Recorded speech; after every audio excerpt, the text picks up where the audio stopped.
obviously we're here to, you know, to have a chat about The Owners. It's a very sort of different genre film. You know, it kind of goes some places that you wouldn't expect it to. At what point when you read the script did you think, I've got to make this film?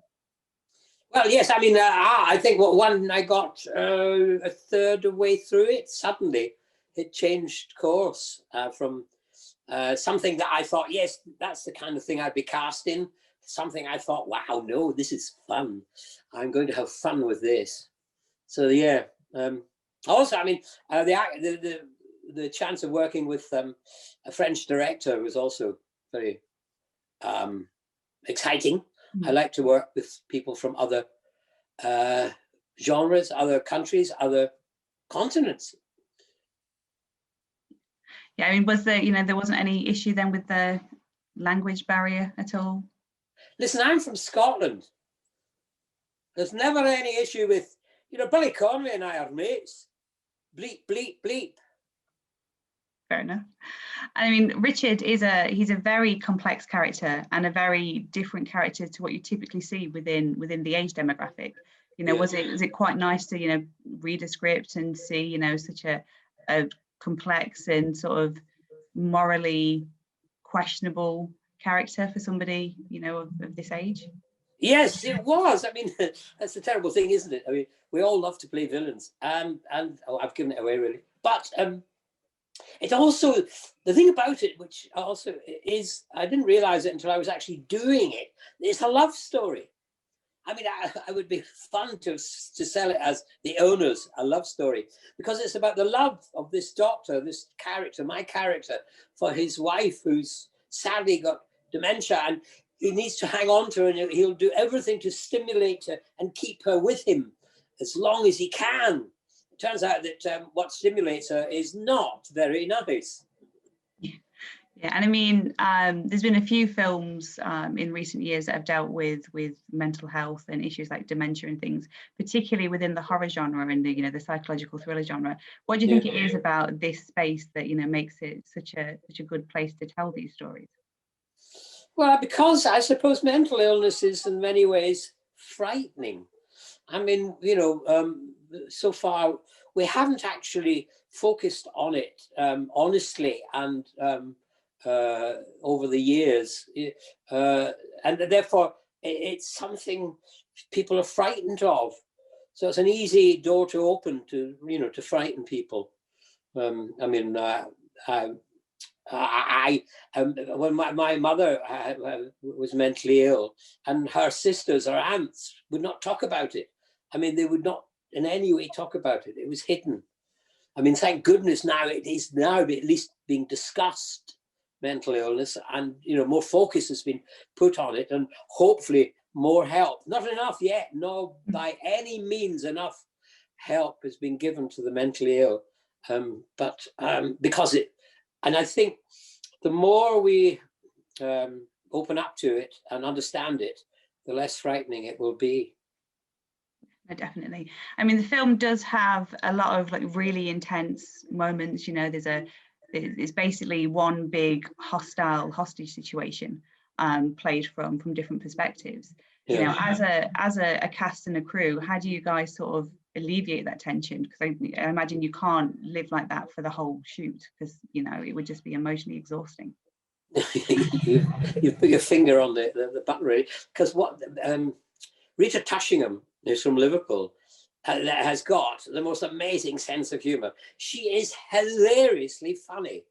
And what would happen was that we would do a very intense scene, the both of us, and then when we came off the set, back, you know, to the wardrobe or the makeup or all the technicians, they were waiting for us because we turned into a double act, a comedy double act. So much so that they kept saying, "You've got to take this on the road," and that's how we kind of we got rid of it, you know, with it, because you know, it can be very disturbing if you're a really deep method actor. You know, it can be very unhealthy. But we found a healthy way out, which was comedy and making people laugh. Yeah, and I mean, they often say that, you know, actors who have got a strong comedy streak do really well in these sort of roles. Would you agree that it sort of helps knowing that, you know, you can easily look on the lighter side of life? Yes, I agree, but also the other side of the coin. On one side there's comedy, and the other side is, you know, there's tragedy, and that's I mean, you know, the classic Shakespearean clown, you know, the clown in King Lear. It's a comic tragedy role, and that's, in a way, I think a lot of comedy does come from a certain sadness in a comic's life in the past. And you came to acting slightly later than most. I mean, obviously, you know, a lot of the cast in the Owners, you know, are, you know, early 20s, but I think it was the late 20s, your late 20s when you got into acting. Yes, I was 27 when someone mistook me for an actor and offered me a job. I mean, what do you feel that your experience in the quote unquote real world gave you in the world of acting? How did it prepare you? Yes, I think so. I mean, I do think that it does help, you know, to come from that world. If you've come straight, you know, you've, say, gone to school and you've been part of the drama department, or doing study drama at school, and then you go to university or you go to drama school, you're all in that one bubble, and it's a fantastic creative and imaginative bubble. But I think that you miss out on, you know, so-called inverted commas real life. It does help. It's handy. I mean, when I first started, when I was mistaken for an actor and invited to join this group, the Ken Campbell Roadshow, I went there, and one of the members was Bob Hoskins. Now, Bob had never gone to drama school. Bob had he'd gone along with a mate to an audition, you know, just because the mate was a bit scared. He said, I'll go along and stick with you. And then the guy, they auditioned the mate, and then they came out and said, okay, you're next. And they brought him in, and he got the job. And that was it. But he brought, you know, a hell of a lot of experience. And I think it's very important. It is important, really. Yeah. Although I'm not knocking drama schools, but I think that if you're you know, you should definitely get jobs outside drama when you're in drama school. You know what I mean? If you need to go dig roads. Definitely. I mean, Richard is he's obviously a doctor, which, you know, will please a lot of people when they sit down and watch, because obviously you are known for playing a very different sort of doctor. Yeah. So I can't talk to you and, you know, not mention that. You know, at what point did you realise the impact that playing Doctor Who had on your career? Oh, I mean, it was years after, a few years after, really. I had no idea, because when I got the role, I hadn't seen Doctor Who, because in those days it might seem impossible for some people to believe. There were no means of recording it. It was only ever put out once on a Saturday and never repeated. And I was always working in the theatre or somewhere, and also I wouldn't watch anything that you know, you couldn't see in one go, because you'd always miss it because of work. So I had no idea of its power. I knew it was around and it was popular, but I had no idea what it would mean. That how many years later now, 35, 36 years later, I'm still doing Doctor Who. I do audio big finishes, and I've just been filming trailers for them bringing out the 24th season that I did as Doctor Who in a box set. It just carries on. It allows me to travel the world, and I'm an inveterate traveler, to meet fans all over the world, which is one of my great delights. So I love it. Yes. I mean, like Bond, you know, there's always rumblings and rumours about, you know, who's going to play the next Doctor Who. You know, if you could pick anybody, living or departed, you know, to have a turn in the TARDIS, who would you pick? Oh yes, Amanda Gorman. Yeah. Do you know who that is? I first do not know who that is. No, that's all right. That's all right, because she's only just arrived on the scene.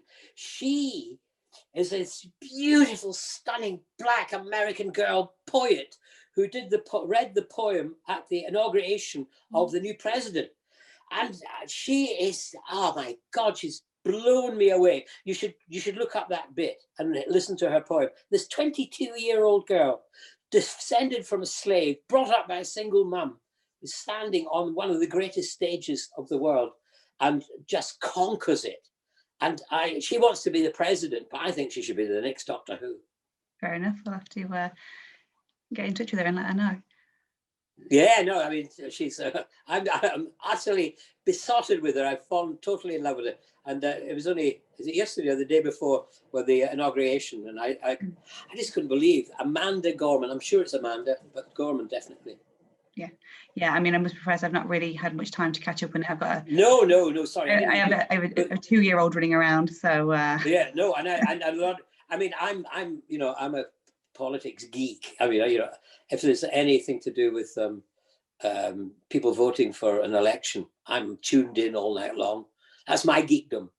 So sorry, I don't expect everyone to be. But I mean, do look her up. Honestly, you love her. Yeah. Is your child, what age is she, a girl? Yeah, she's 2. She's all right. Yeah. No, you'll love her even more, because this girl is just. This is a woman's century, I hope. Yes, fingers crossed. It is bringing up a female Doctor Who. Female vice president. Yes. Multicultural. Yeah, we're coming to get you guys. That's finally. No, I'm delighted. I'm a great fan of women. I love them. I mean, outside of acting, you've already sort of touched upon it. You are very involved in the fan convention circuit. Obviously, this last year, that's sort of been put on hold in a way. How have you found any new ways to sort of retain that contact? I know that there's been, some online events and stuff. Yes, they've been online conventions. There have been online conventions. I'm doing one tomorrow, I think, on a Sunday. So we're in touch because of like we are chatting. One can still do that with fans, and also there's various kinds people. I knew people would monetize it. I thought when it all started, someone's going to come up with a way of keeping this ticking over. One get asked to do birthday greetings, weddings, bar mitzvahs, online. So that kind of keeps the performance muscle kind of going, really, because for me conventions are not just about meeting fans, but it's actually performing and entertaining them, and so I can still do that. I can still show off every now and again. And outside of that, once the world's open again, have you got any productions lined up? Yes, there was Rob Zombie, the American director. He we were chatting about doing something. He specializes in real horror, kind of over the top horror, I suppose. But he wants to do a comedy. It's a comedy horror film, and that would be fun. Again, it's to do with travel, because it's going to be made in Hungary, and of all the European countries, I've been to most of them. I haven't been to that one. A friend of mine once said, she said to me, this director, she said, Sylvester, just all I have to do to get you to do a job is just wave an airline ticket in front of you.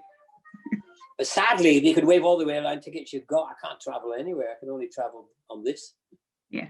Well, hopefully that won't be too much longer. Hopefully. Yes. Passport's getting dusty, is it?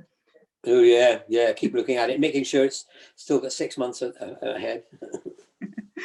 I mean, circling back to the Owners, obviously, again, it's, as mentioned before, it's a psychological thriller, it's a horror. You sort of started out early on in Dracula. What is it about the genre that keeps bringing you back? Well, people keep inviting me to do it, really. I suppose that's why. And I it's fun. It is fun because it is. The Owners is not. The Owners is not over the top. The Owners is. In a way, I think the more Owners is more frightening, because it could be, so it's real. It's in fact, it's based on a comic novel that came out of Belgium, and Belgium is famous for what happens in the Owners. Do you know what I mean? Mm-hmm. In real life. But whereas other, like Dracula or there's another one I did, which I was appalling in, called, what was it called? Slumber. Well, I eat the furniture. It's kind of terrible. The director sent a note to me afterwards saying, Sylvester, this is the best performance you've ever given. It's terrible. It really is, but it's I think about a collector's item. If you want to see how not to do it, watch that. It was appalling. Whereas I'm quite proud of the Owners, I think.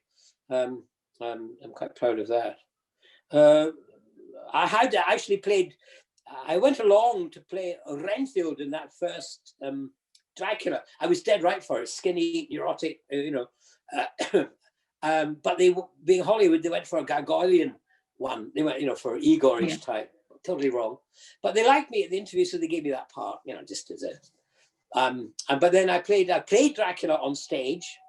I played Renfield on stage. I seem to be tied up with Dracula quite a lot.